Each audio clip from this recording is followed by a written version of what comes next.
devotional this morning will be in Ecclesiastes chapter 12. It'll be the last two verses of the entire book.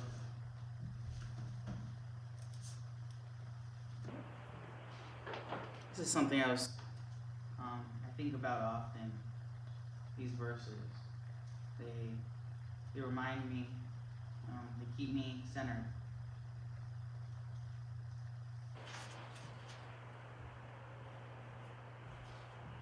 Ecclesiastes chapter 12, verse 13 says, "Let us hear the conclusion of the whole matter.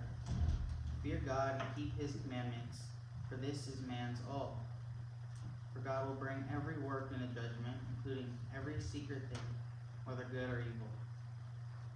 And I know I've used this verse often, used these verses often. And I do it because it really means a lot to me.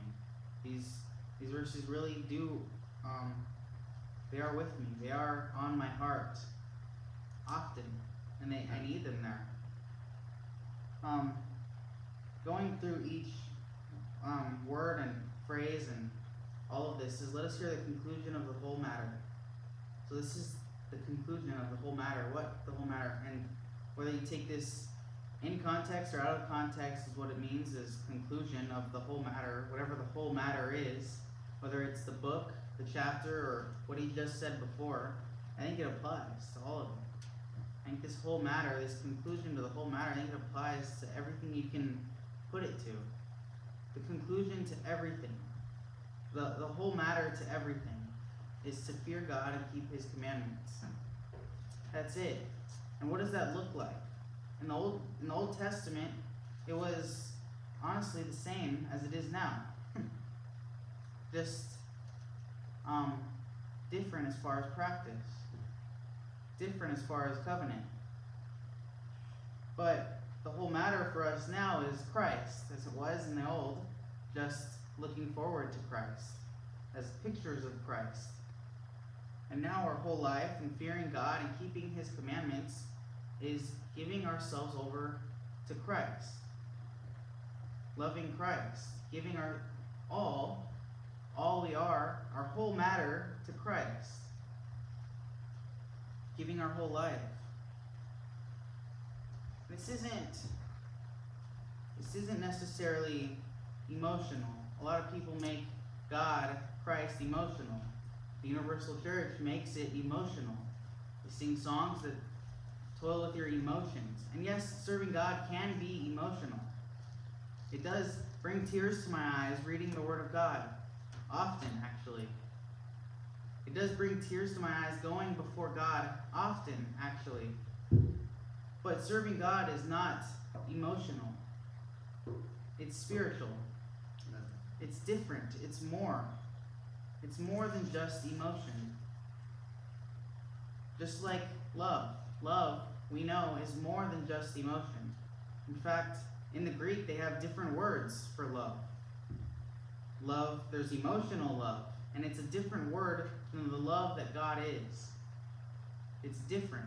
It's more. Well, we all know I'm not going to get into love. I could do that. I don't have time for that. It's just a devotional. But fearing God, fear, it often sounds frightening, and at times it can be. For those in sin, it's frightening going before God. We're scared of his judgment because we know we deserve it. It's scary. The world is afraid to even acknowledge God, to even believe that there is one, because they're afraid. Because if there is a God, then it means everything they're doing is wrong, and that they will be judged for it. So the world has decided to just not believe, to not even consider the idea. And how sad, because it's not all scary. Fear is not all scary. It's not. Fearing God is beautiful. Fearing God brings the best out of our lives.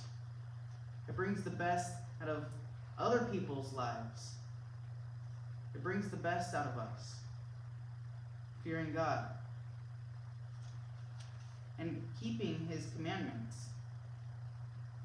What's the commandment that matters the most? What is that commandment that God, even Christ in the New Testament, points to as the first commandment? It's to love God.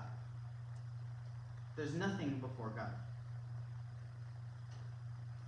I'm paraphrasing, it's not how it's worded, but that's really the gist of it. That's it. To love God with nothing in front of it, with nothing before it. Just to love God. And these verses, they remind me of this. It's short and sweet, and it says everything that there is. It says everything that matters is to fear God and to keep his commandments. I need to remember to fear God and to love him. Acknowledge who he is as creator, as king, as almighty, powerful God, in control of everything, and he has allowed me to love him in return. He has allowed me to serve him in return. To give back to him for everything that he's done for me. And when we think of this, when we truly realize what God has done for us, we see our purpose. The whole world wants a purpose. Every single person looks for a purpose. They put it in their job, they put it in their family, they put it in whatever their interest is, their hobbies. No, but this is man's purpose. It's to fear God and keep his commandments. And that sounds like, oh, that's limiting. Not really. In fact, it's more broadening than you think.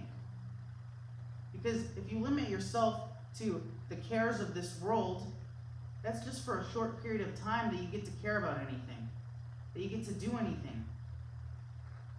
And that's limiting. You only get to do that for at most 90 years, probably. If you really started at like 10 years old and you live to be very, very long, that's it, 90 years. But to serve God, I get to do this now and forever. I get to love him now and forever. I get to experience everything that all-powerful God has to offer. I get to experience all of his promises if I just love him and fear him and give all that I am to him. That sounds amazing. I get to be on the side of the champion, on the side of the hero, on the side of the king, the Father, love. Because of Christ and what he has done for me. I get to do all of this. I don't have to. I don't have to do this. This isn't forced. God doesn't force me to do this. He asks. All-powerful, mighty God asks. He gives us an option. It's a command to do it, and you'll receive these things. But really, he leaves it up to us on whether we get to choose him.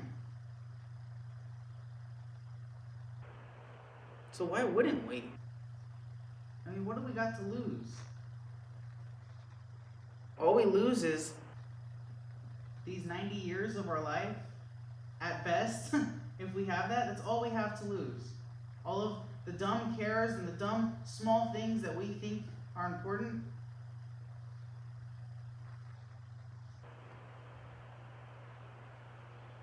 But if God is real, if these words are real, for God will bring every work into judgment. If this is real, and there's a God like this, wouldn't you take that chance? Even if there was a 1% chance that this was real, and all that it has to offer, there's really no bad side to it. There isn't. There's really no, even the things that you lose out on, there isn't. So far, I've given a majority of my life, my parents have made a majority of my life, even as a little kid, serving God. And now that I am an adult and I get to choose this for my own, I'm making a majority of my adult life, as long as I've been alive, to God. And my life has been great because of it. My life has been wonderful. And I by no means am perfect. And I by no means serve God perfectly all the time. Nowhere close. But even the little bit that I give to God, the little bit of my life that I give to God, the Sundays, the Wednesdays, the reading, the praying, the not speaking a certain way, the not acting a certain way, the not giving myself over to certain things, has been a tremendous blessing in my life. It's been totally worth it, even just for that. Even if there wasn't eternity, my life has been great. I'm not missing out on anything. Everyone complains about their life, but then they also wonder why, and they ask me why would you miss out on all these things? The drinking and the smoking and all this stuff. And my life isn't terrible. It isn't bad. I have no complaints. Especially when I remember this. My purpose. My all.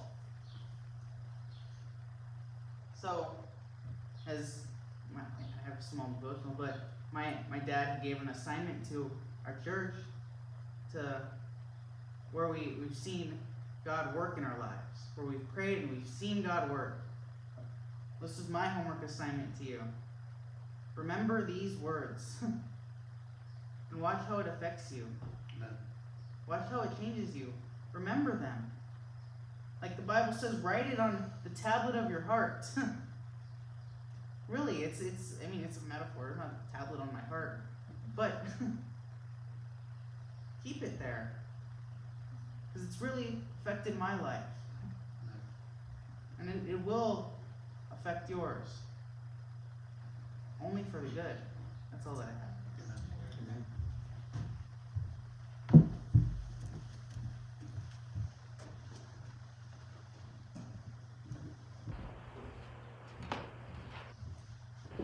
Well, good morning, brethren. Morning. Good morning. Everybody's had a good week and getting up to the Lord's Day, and had to go get fitted yesterday. Bought a suit. Kind of cool. So had a good time doing that with Easton and his friend. What's your friend's name? Jeremy. Yeah. Tall kid. Very tall kid. So it was kind of cool getting that done. So I'm glad everybody's having a good week, and we get to talk about Job again today. So let's go to our reading in chapter 1 of Job. Chapter 1. And we're going to be talking about here where Satan's starting to, he's going to petition the Lord for some action against Job. And it's funny, when I was reading these verses here, I kind of started to think about, is this what he does to us, to me? Does he go before the Lord? Is this the way he does it? And it just makes you wonder, because there's always, whenever I believe Satan sees God's people accelerate or on the move, with the service to God, and are just either on fire, he puts his fire on too. Yeah, I would imagine he starts to get his people in order to prevent that from happening. Because that's Satan's goal. His ultimate goal is to have man worship him. So, okay, let's begin reading here, verse 6 of chapter 1. It says, "Now there was a day when the sons of God came to present themselves before the Lord, and Satan also came among them. And the Lord said to Satan, 'From where do you come?' So Satan answered the Lord and said, 'From going to and fro on the earth, and from walking back and forth on it.' Then the Lord said to Satan, 'Have you considered my servant Job, that there is none like him on earth, a blameless and upright man who fears God and shuns evil?' So Satan answered the Lord and said, 'Does Job fear God for nothing? Have you not made a hedge around him, around his household, and around all that he has on every side? You have blessed the work of his hands, and his possessions have increased in the land. But now stretch out your hand and touch all that he has, and he will surely curse you to your face. And the Lord said to Satan, behold, all that he has is in your power. Only do not lay a hand on his person. So Satan went out from the presence of the Lord. So here we've been reading where it talks here in verse 6, it says the sons of God. And so we see how God, references these sons of God. And it's kind of like a form. It seems like, when God has his angels, his good angels, they go out and do their work, for us. And they go back to report and tell them what's going on around the world, around his people. And so right here we talk about, the Son of God. He's referring to the angels. And what's amazing as far as it seems like when I read these verses, I was thinking, man, how weak is Satan, honestly? He's not that powerful. For him to have to, kind of probably wait in line and go before God.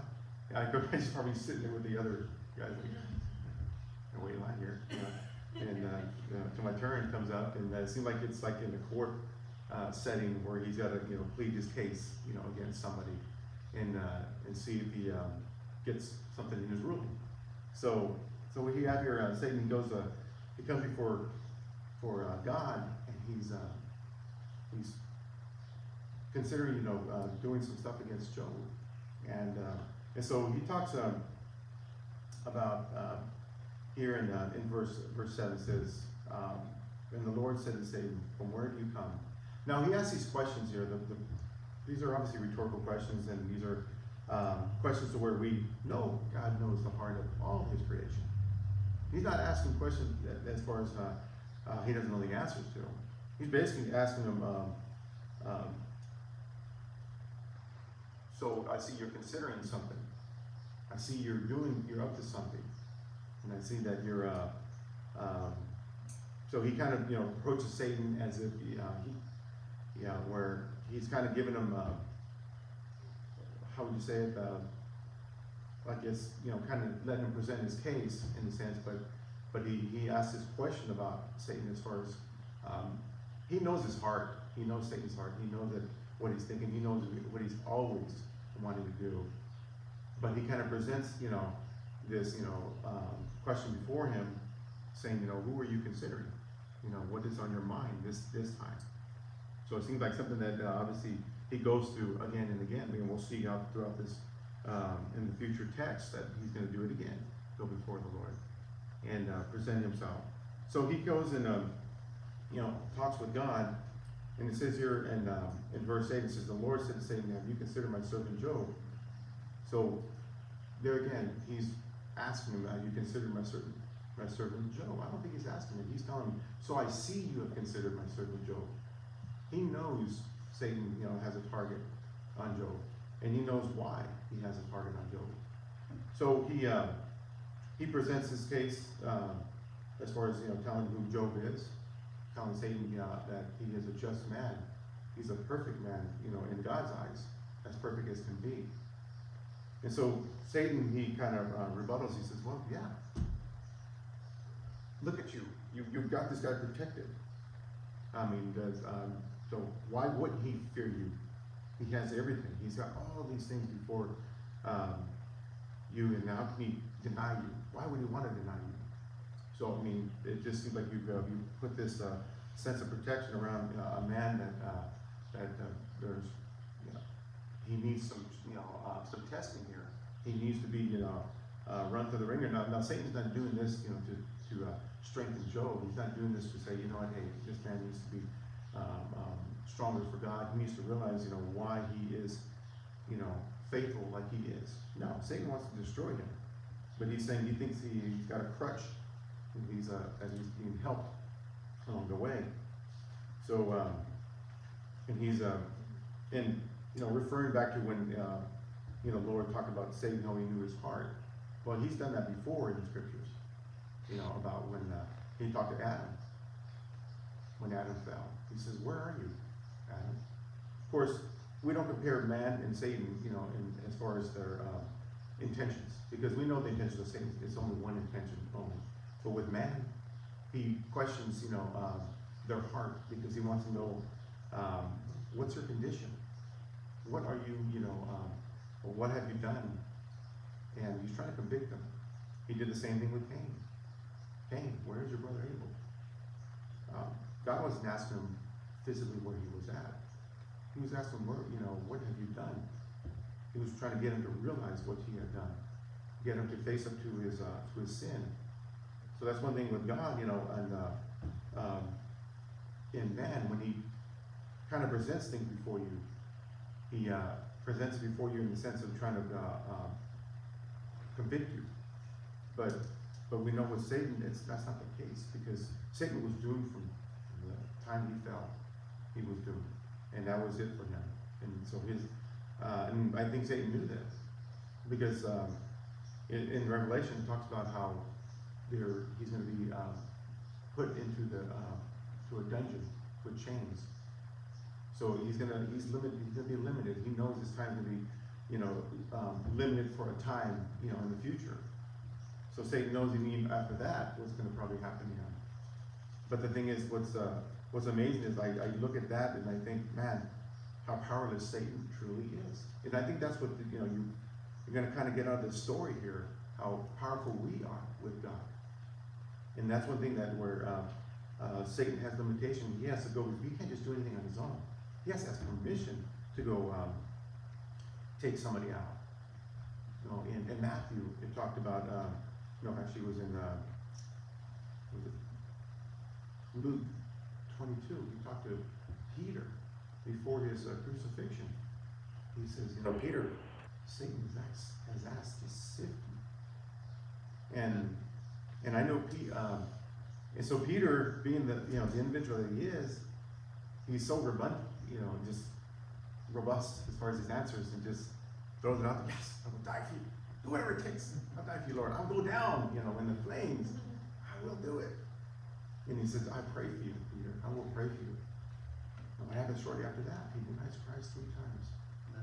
He fulfills what God had told him he would do.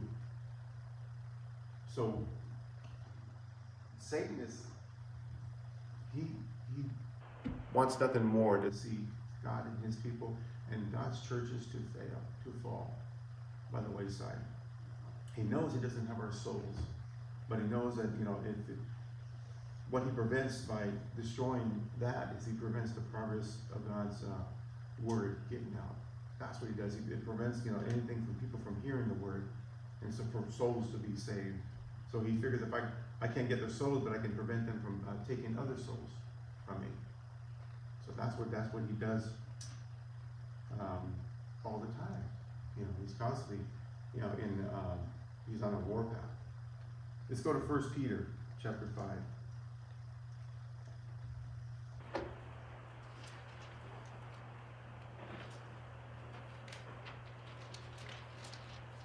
I think by reading this book and this lesson, I'm going to learn a lot about Satan. That's one thing I never really dabbled a lot into, as far as Satan, who he is, as far as what his makeup is and how he functions. And I know a lot of times, when you read the scriptures, you think that he's a very strong guy. I mean, as far as thinking we give him more credit than he really has. And I think sometimes because I guess you figure, you look at the world right now, you see so many people out there, and it just seems like Satan is winning as far as souls right now in the world. And I think with what you hear in the media, the news, and just everything around you, people, you don't see a lot of Christians. You don't come across a lot of Christians these days. So I think in hearts and minds, you kind of think somewhat that's, where he is very powerful. But he's not. He's not. In our hearts and minds, I think God tries to instill with us that, hey, that we are made whole, with Christ. And we think that it puts a shield around us when we do that. 1 Peter chapter 5 and verse 8, it talks about, be sober, be vigilant, because of your adversary, the devil walks about like a roaring lion, seeking whom he may devour. So that's what he does. And it's one of those things where he references a lion. And we know a lion, it's constantly you know, in a tear. And I was thinking in my sense like a shark. They never stop moving. And they're always constantly looking for something, you know, to eat or just something to devour. And it just seemed like sometimes they devour something and they may not even consume it, just seems like they just to devour sometimes, and or wound it or something. But we need to realize that Satan he's always on the move. But another thing we can also pull forth in that God is on the move always. He's always a step ahead of Satan, and so we look to Him. So we don't think that, you know, okay, we're constantly just trying to stay away from Satan. No, I think the idea is to constantly stay with the Lord. Worry about that more. Stay with Him. Stay with, you know, with His in His surroundings. You know, it refers here to in verse 10. It's talking about a hedge around them. These are boundaries that God has put before us. These are boundaries that God has given us, and He's allowed us to have. It's not. Don't look at it as something, a restriction or something where it's a loss of freedom. No, it's a sense of haven, a sense of rest, and that's one thing that we look forward to. You know, when we're around God and His surroundings and doing His will, doing His bidding. That's what it's all about. So Job here, he understood this, and that's one thing about Job. He understood about God, and he knew that God was the one that gave him what he had. He believed in this. He trusted this, and he pursued this. He continued. He was very consistent and very humble about it. So, you know, and so with Job, he's going to have a situation on his hand. He's going to have something come to him as far as things come to him, and we're going to see, you know, Job get tested like no one has ever been tested before. And that's one thing with God and Satan. When you live for God, you will be tested more. And that's one thing about, you know, with testing, you know, we can see that it does. It will truly see what you're made of with testing, and it's so true. I mean, I think a lot of times when you're not, you tend to get, you know, kind of lax when you're not tested. You can tend to, you know, really set things aside, because in a sense you probably think that, okay, I'm covered, I'm doing okay, everything's doing fine. I think that's with anything we do, anything anybody does. I think with a country, it doesn't matter what it is, when they're not being, you know, bombarded or just under any kind of a tyranny of sorts, or just outside enemies coming in, they tend to get lax. And that's the times where, you know, we see the instances with our country when we've been attacked. You know, you look at the events leading up to it. You know, what were we doing? Not a whole lot. Were we out there investigating? Were we out there just trying to, you know, run security and you know, keep our borders in check? Probably not. And so it just seems like, you know, whenever someone's attacked, sometimes it seems like it, not always. Do we get lax to something? But we need to realize here, in this sense, that Job, I don't think it was really truly lax. He was on the move here. But I think sometimes we don't always think that, you know, the fact that am I doing something wrong? I think a lot of it is you're gonna know. You will know, because that's what the scriptures, you know, they reveal to you as far as your trials and tribulations. It gives you all angles of trials and tribulations, you know, where they may come, and what situation you'll be in, and where are you at in these trials and tribulations. And a lot of it just reflects upon God, as far as, you know, your relationship with Him. And it just means that, hey, He did warn me. He did warn me this would come. So I think it's never going to be easy. I don't think you go in there with a smile too much. I think you go in and you pray, you know, more with God, and you stick with His Word, and you stay with His people, and you just let it come as it may. And that's one thing where we do get, people will get distraught. They'll be taken by it somewhat. That's just human, part of us. And I think we have a right to grieve and mourn and hurt. And then, but there's also a time where we need to start to, come back, start to, get still again. And it's like that you still, with the Lord. And it's almost as if, the word steel, S-T-E-E-L, it's still hard, it's firm, it's tough. You want to make sure you're firm, in your belief. And, but I tell you, times that we've, been through our, situations in life, you tend to, kind of understand it a little bit better each time. And I think a lot of you understand it even more so, and you realize that, and you look back. I think a lot of you look back, and you have to look back as far as how you handled it. And I think you look back and you wonder how you can rejoice in the fact that you went through it and you came through great and okay, and then all that, but you're stronger for it. So I think these are things that you share with others to encourage others as far as what you've been through and how you went through it and what it took to get through it. And I think with Job, he's gonna he's gonna learn a lot of things before this is all said and done. And I think that's one thing that we can, another thing we take from this book is that we're gonna learn a lot about ourselves and what we have been through and what we possibly will go through. And I think it'll just tell us, hey, how did I do it? How was it done? And how can we continue to rejoice in the fact that that we can stay with the Lord and then believe in Him always. But let's go to Matthew chapter 11.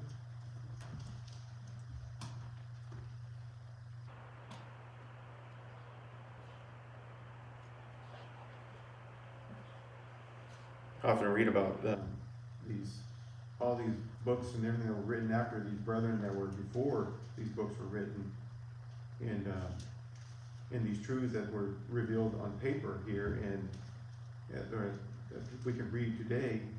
And I think that back then that these the truths to the individuals back this time, they were instilled with them. And I think that God, He instilled a lot of things with them. And he spoke with them, and in ways that God doesn't speak to us. He speaks to us through His whole Word. This is how He speaks to us through here. And then with Job, I was thinking when I was reading this here in Matthew. Let's read it here. Matthew chapter 11, verse 28. It says, "Come to me, all you who labor or heavy laden, and I will give you rest. Take my yoke upon you and learn from me, for I am gentle and lowly in heart, and you will find rest for your souls. For my yoke is easy and my burden is light." Now I was going back to thinking for the fact that when God was talking about how Satan was accusing him, he says he has so much, he has all this, Lord, how can he deny you? And I was thinking, well, Job, he understood this. He believed in this. He believed that God, strength was going to hold him up. He believed that, whenever he was hurt or just, feeling down, and he can rely upon the Lord, and his burden was light. He believed all this. That's why he did what he did. That's why he was the father that we read about to his children, to his family, and he taught them the same things that he learned from God. And I would imagine his children taught the same things to their children, perhaps, and their families. So these were things where it was instilled with him. And I think that with in this case here, where we see this thing coming about, upon Job, it's gonna show us that that it's not easy all the time, and it's okay for it not to be easy all the time. There's nothing wrong with it. A lot of it is just it tells you in your heart and mind that I'm doing what I need to be doing. And I think a lot of it, I don't think you really think about that in some cases. I think when you're in it, you tend to just hunker down, and it's like they tell people like in law enforcement or in the military, says remember your training. Remember your training. And that's one thing they always refer to in situations when they come under fire. Remember what was taught to you, how to defend against it. And that's one thing that God, he instills in Job. He taught him how to, get ready for what's going to come his way. And I think God was very proud of Job as far as giving Satan this challenge.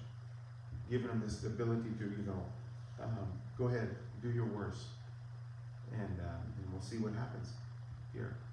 And so I think with God, he was going to be with Job, of course, and Job was going to do what he was taught to do: go before God and present himself in need and for assistance.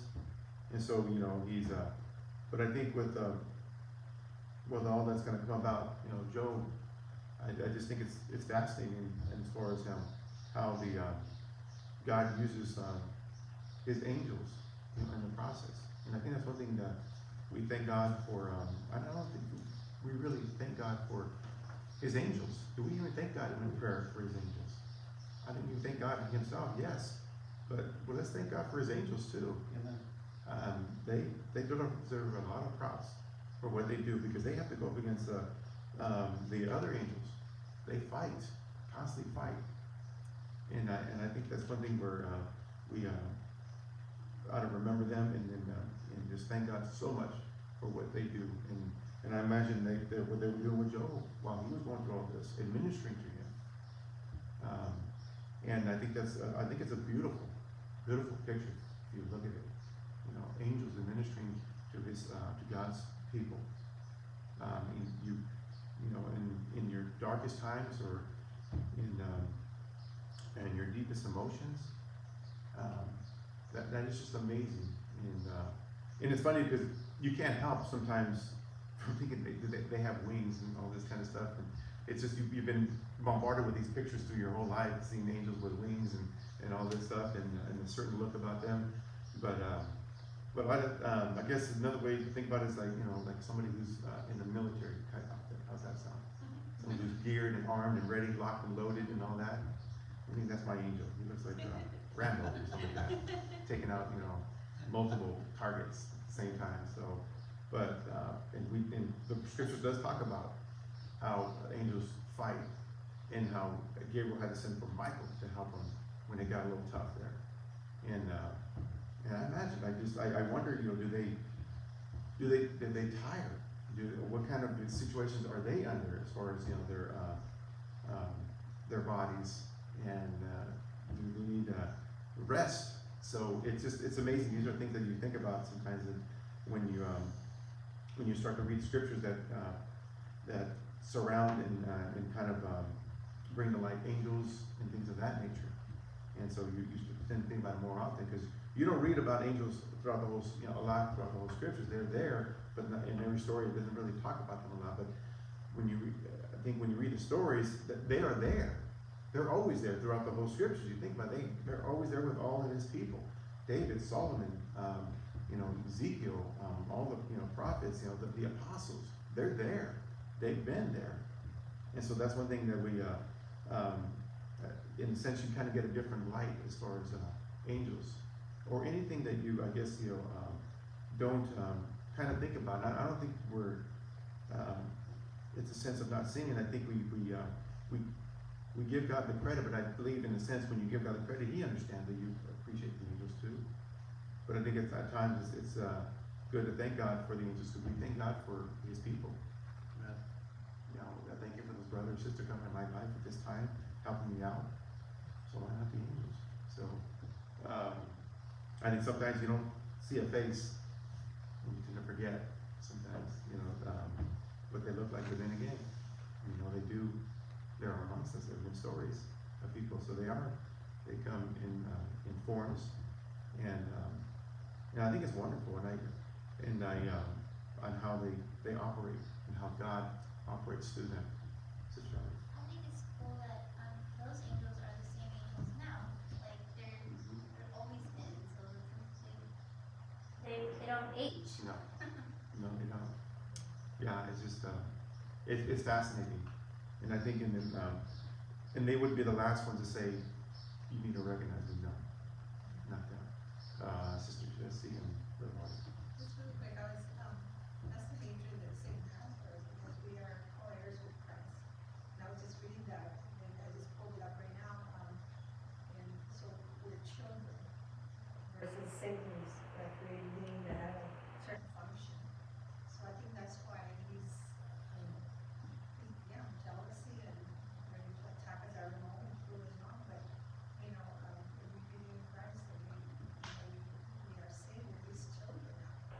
children, not, you know, co-heirs with Jesus. So we have a special place.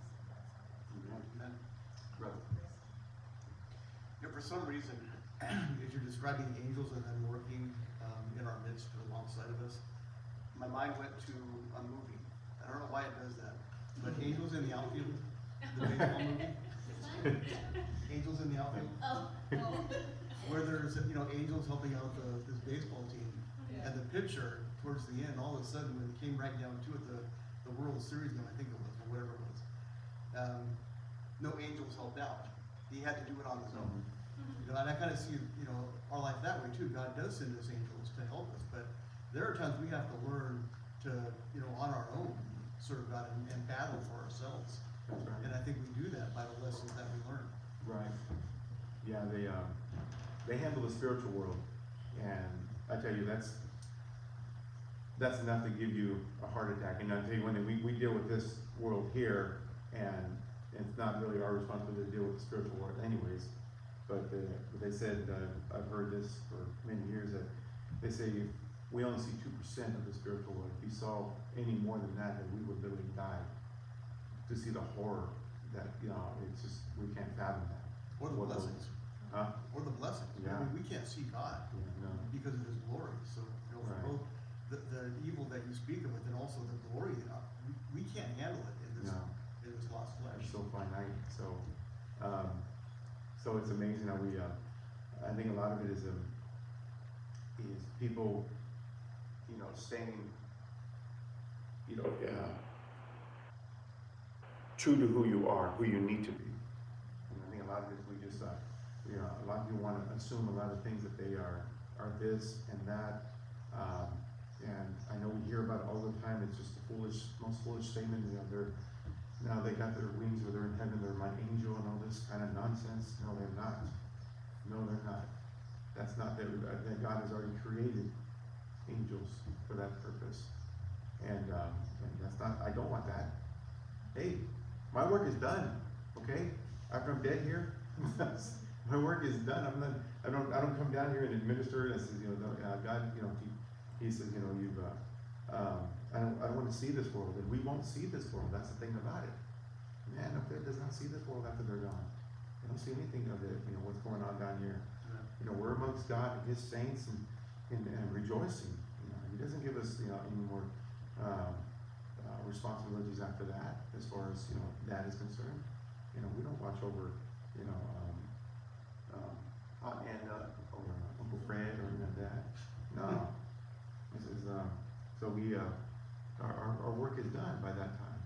So, but I think a lot of it is I think those are the people who are kind of, they got it flipped around. Like I was saying, we don't recognize the angels. I think they recognize the angels too much, you know. And then these are people who don't recognize God at all.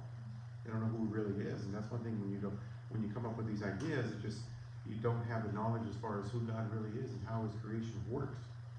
And that's one thing where you have a lot to learn when you make statements like that, and they're just foolish statements.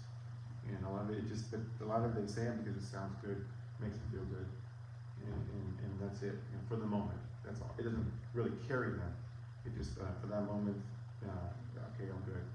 I feel good. So we move on and go on to my mischievous life or whatever after that. So, but brother.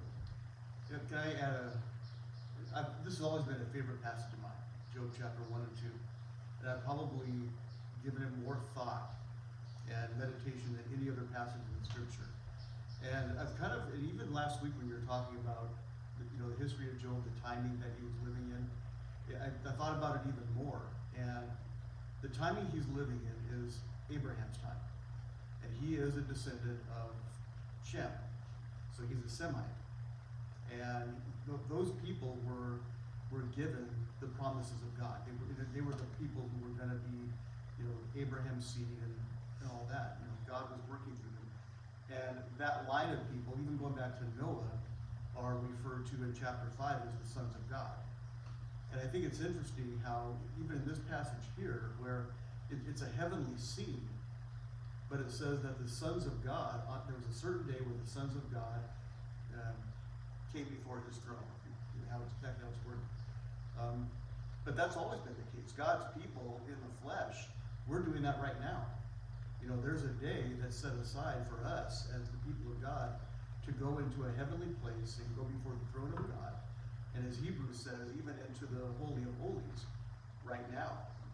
So the perspective I have of this is that the sons of God being talked about, many people think they're angels. They very could be, but very well could be. But it seems to me that Job is one of those sons of God going before the throne of God, and Satan is right there with him. Satan's in the heavenly places, and Ephesians chapter 6 times says that as the assembly of God, we are in heavenly places. In fact, in Hebrews, I think it says, along with an innumerable company of angels. So it seems like God numbers his people on earth with those heavenly beings, although you're right, we're stuck in this flesh. So, you know, we do what we can to approach God in the ways that he has given us. Back then, it was through sacrifices. Even in Job's day, even in Abraham's day, Shem was still there as the representative of his family, going before the throne of God with his family. So, I don't know, I kind of see it from heaven's perspective of how things are playing themselves out on this earth, and Satan's still roaming. And Valerie's right, those same angels that were accompanying them then are accompanying us now. And it's the same Satan. You know, he looks the same, he acts the same. Nothing has changed about him. It's amazing you were talking about it. I kind of wonder, what is the conversation with angels Yeah, what do they talk about? And I just wonder if they, you know, the people they minister to, obviously, and it just, do they share notes? Like, oh, try this, you know, I did this with the one person in this work here, but I just, it's interesting, you when you think about angels, and, Well, Paul had a conversation with the demon. yeah. The demon Yeah, said, you're- Jesus we know. And, Yeah, they recognize, yeah. He was talking to, what was the guy's name? Oh, Jesus I know and Paul I Yeah. know, but I don't know. he was who trying you to are. cast demons out. Yeah. And then Yeah, that guy was trying to cast and demons out. to me, every time, I love reading that verse because it's the fact that Paul, like, these guys respected him. These demons respected Paul. And it's like, and it just seems that was a form of respect for these demons. They understood, and with the fact that they knew that he had the power, Yeah. you know, from God. And to just, you know, make that statement. And there again, I just always go back to the fact that reading about Satan, he is limited. Demons are limited. They are very, you know, they're not that strong. When they understand, it just seems like, you know, like a vampire analogy, where they put the light in their face. You know, it's like you talk about God, you know, get away. It just seems like they can't handle it. It just, you allow God to be prompt in your lives as far as, you know, your service on that. They just, I can't be amongst that. It's almost as if it's a kind of a death-dealing blow to try to, you know, come up against people like that. That's why I think they send multiple, you know, agents, as you would say, you know, to them. I need help, you know. But yes. Right here on verse, where is it? When you're talking about the hedge on verse 10, because then you had made a hedge about him. How does he know he had a hedge? So obviously he was gonna go get him, and it was like protection around him. Yeah. He So tried. he really tried to get him. He was like, oh, there's a hedge. Yep. So I pray a lot based on this, that God put a hedge around us too, and protect us. Well, I think that- also, I'm sorry. I think the hedge is the church. I think we take ourselves out of position by Yeah. departing from our faith, and then we open ourselves up to Satan. Yeah, it's scary. In fact, in 2nd or 1 Corinthians, Paul said, you know, put that one out of the body and deliver him to Satan. Satan can't touch us while we're in the faith. and that's what he says here also in verse 11. He says, well, God, you stretch your hand out. Obviously he saw that I can't do anything here. Yeah. Let me see you do it, and I know you can. He knew that you can. So they know that God has the ultimate power. They do. They understand that, and they know that that's the only way that this is going to turn the other way. And I think here when God says, you know what, I'm going to give you what you requested, but you know you can't touch his soul. You can't touch his soul. And I think that, they're in, going back to what I was talking about earlier, is this what Satan does to us individually? And I just think sometimes you get a different perspective as far as when you read the scriptures and really study them, and this is what it should do, ponder thought, and just come to certain conclusions. Right now, is he going before to sift me out? So we think that way, and not in the sense of, I mean, if I knew that, if I was privy to that information, I'd be like, yes, I'm gonna do something. But the fact is, it's just the idea that the way I think I'm gonna hold this thing to the fact that God, that Satan is so not as powerful as everybody says that he probably is, and then I thank God for that. I think that's gonna resonate in my mind, that I'm glad I serve the God that overcomes all evil, and that's one thing we take every day, and we go with that, and I guarantee you one thing, it's going to be you will be found faithful when it's all said and done. Any other brother? Well, he can't make us do anything, and he's not going to judge us. Mm-hmm. And those are the two things we need to fear. Right. Jesus said, fear not, him who can harm your body, but him who can cast both body and spirit or your body and soul into hell. That's right. Anyone. That's one thing too. Satan can't force you to do anything. Physically, for you cannot. Even if even though God can't force you. So it's so that's the thing. And that's one thing we look at. He can't force me. So I just think it's just.